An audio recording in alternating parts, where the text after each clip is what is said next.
শিক্ষার্থীদের উপর অনলাইন দেশীয় অস্ত্র দিয়ে কিভাবে সাধারণ শিক্ষার্থী এবং ছাত্রদের উপর হামলা করেছে। প্রিয় ভাইয়েরা, আমরা জাতীয়তাবাদী ছাত্রদল বলতে চাই,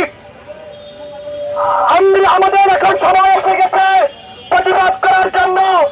আমরা আমাদের নিজ নিজ জায়গা থেকে আমরা এই গুপ্ত যারা সন্ত্রাসী রয়েছে, যারা নিষিদ্ধ সংগঠন ছাত্রলীগের নেতা কর্মী রয়েছে, তাদের বিরুদ্ধে আমাদের রুখে দাঁড়াতে হবে। প্রিয় ভাইয়েরা,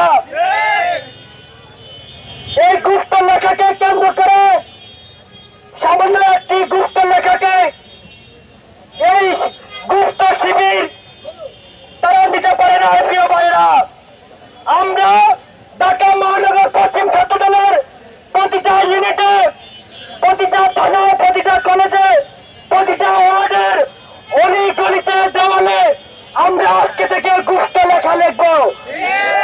কোন জায়গা আমরা বাদ রাখবো না। প্রিয় ভাইরা, গুপ্ত বললে